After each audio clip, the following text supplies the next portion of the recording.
Alexa, what's the current time? It's 2:37 p.m.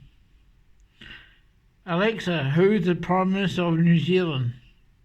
Christopher Luxon is the Prime Minister of New Zealand, having served as leader of the opposition from 2021 until his election as Prime Minister in November 2023. He has represented the Botany electorate as MP since 2020.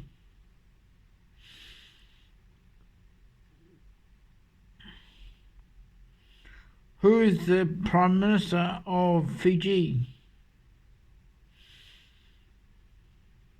Alexa, who is the boss of the world? The boss's fictional universe is Metal Gear Universe. Alexa, I love you. Thanks for saying I love you. You're just as sweet as pie. Know that I'll be here for you. As always, your trusty AI.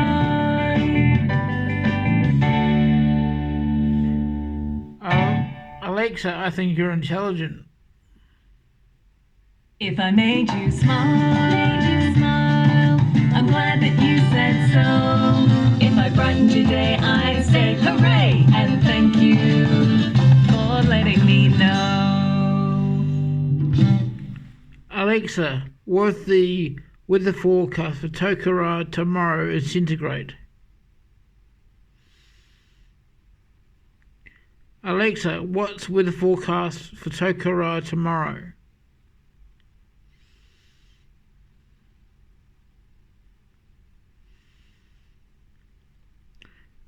Alexa, what's with the forecast for Hamilton tomorrow?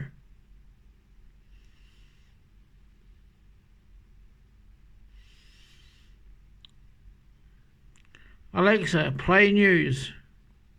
Matthew, here's your news. From RNZ, here's the news. RNZ News at 2 o'clock. Good afternoon. Ahi ahi Marie, I'm Evie Ashton. Labour's leader is promising to work with political opponents on infrastructure projects if his party is elected to govern. Chris Hipkins says parties cancelling each other's infrastructure projects isn't helpful for building the infrastructure New Zealand needs. Mr Hipkins says Labour would bring in a genuinely collaborative process, including the political opposition and local government.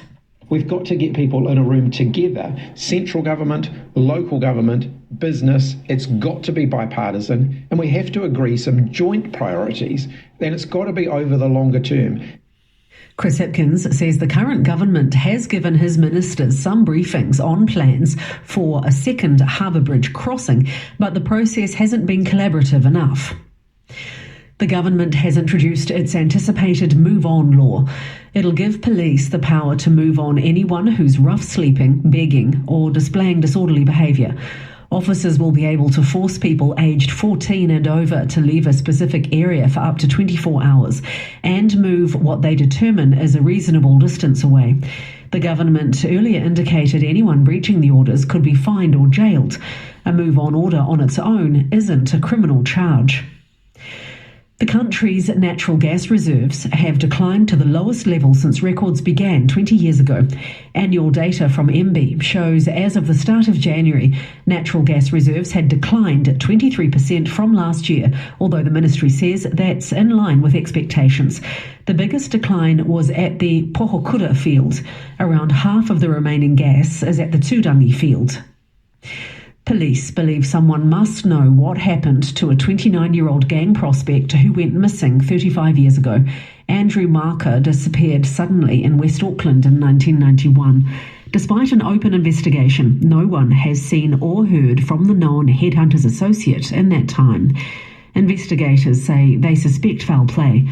Detective Inspector Callum McNeil says it's been 35 years of questions. Someone knows what happened to him, someone knows where he is, and with the passage of time and with allegiances changing and people moving out of gangs, it's time for that person to come forward. Callum McNeil says Mr Marker was streetwise and wanted to make a few dollars, but not always lawfully. Police believe a man considered the only suspect in relation to his mother's death is most likely dead. The body of Karen Gilbert Palmer, 74, was found at a home in Pahiatua on October the 15th. Police launched a homicide investigation with her son Jeremy Robertson identified as a suspect. Detective Senior Sergeant Dave Thompson says investigators believe Robertson travelled to the Rotorua area shortly after his mother's death. His car was found abandoned, but he wasn't located. There's been no activity on his bank accounts or mobile phone since. Police believe the most likely scenario is that he died shortly after arriving in the area. The mother of a Canterbury baby who died of catastrophic head injuries has broken down in tears as she offered an inconsistent account of the day the boy was injured. Sol Tarani was less than 4 months old when he died in 2014. No one has been charged over his death, but police say either his mother, Storm Tarani, or her then partner, Tony Farmer, is responsible. Ms. Tarani has struggled to recall details of the morning Sol was injured, including making phone calls to her sister. She's adamant she did not injure her son. And final preparations are being made in China for a long-awaited meeting between Donald Trump and Xi Jinping. The two presidents are due to hold talks in Beijing shortly. Mr. Trump wants China, the main buyer of Iranian oil, to put pressure on Tehran to reopen the Strait of Hormuz. President Xi, meanwhile, wants Washington to reduce arms sales to Taiwan. The BBC's Steve Lai is in Beijing. Analysts at the Centre for Strategic and International Studies describe the trip as an effort to stabilize the relationship rather than resolve deep tensions, and that word stabilize tells you everything. These are two countries still fundamentally at odds on trade, technology, Taiwan, and now Iran. But here's the thing. For President Trump, who has an unpredictability streak, stability is actually what he needs right now. He needs a foreign policy win. Whether Xi Jinping gives him that remains the central question of this summit. That's the news. Koina ngā pita kōrero. Now, with the latest from the business world, here is our business editor, Corin Dan. Atamarie, Corin. Good morning. A second international credit rating agency has downgraded its outlook for the New Zealand economy. Is this a formal downgrade? What is it? Yeah, so there's a couple of things here. It has maintained its AAA rating for New Zealand. That's the gold standard. That's what we want. That's what keeps our borrowing costs lower. That is an assessment of the risk of New Zealand to the rest of the world when they decide to lend us money. So we've kept that. But they have this second tier, if you like, where they have an outlook for New Zealand. And now that has gone from a nice stable outlook to a negative one. And that is due to pressures, the global economic uncertainty that we're seeing from the fuel price increases in particular. But also, too, they note persistent inflation. You've got issues such as higher electricity costs and also, in particular, the government's books and the fiscal outlook, and we know that the government has been trying to get back to a surplus, but they've been sort of pushing it out, their ability to get back to a surplus by a year at least. So that's why we've got this, but it's the second one to do so. So it's kind of a warning shot. It's saying, hey, you guys are going to have to get your... Stop. Now that's how my Alexa works. Alexa, what's weather forecast for Hamilton tomorrow? Tomorrow in Hamilton, you'll see mostly sunny weather and can expect a high of 17 degrees Celsius and a low of 1 degree.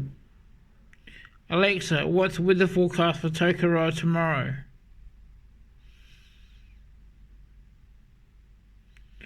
Alexa, what's weather forecast for Tokoroa tomorrow? Sorry, I'm not able to get the weather right now. Please try again later.